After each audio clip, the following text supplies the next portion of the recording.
Hey guys, today I'm going to tell you how to fix Apple Pay not working hole in your reader in iPhone. If you're using any iPhone or any iPad and facing the issue that your Apple Pay is not working hole in your reader, so let's see some possible fixes for this.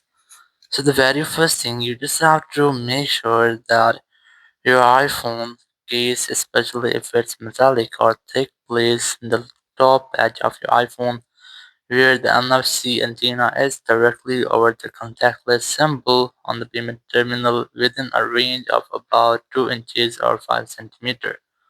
Or after doing that, if you're still facing the same issues, you can try to make a force restart with your iPhone to fix minor glitches. Now to do this, just quickly press and release the volume up and volume down and press and hold the power button and wait for your phone until the screen goes fully black.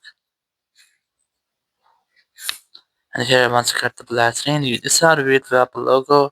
And once you get Apple logo, just release the button and wait for your phone until it restarts. Once your phone has been restarted, just unlock your phone.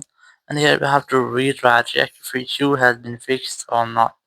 If it's still not fixed your issue, so you just have to try to update your software. Go to your settings app here, go to general, go to software update, and you have to make sure that you haven't done any pending software update here. If you find this, try to update your software.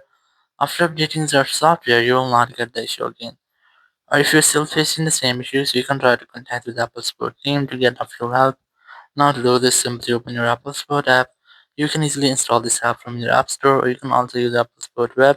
Select iPhone from here, select this more option, look for Apple Wallet here, select Wallet, and here just wait for the loading, then tap and get more help, then tap and call us. After that, you'll find a phone number. Whenever you want to talk, you have to simply dial this phone number and you will be connected with Apple support team member.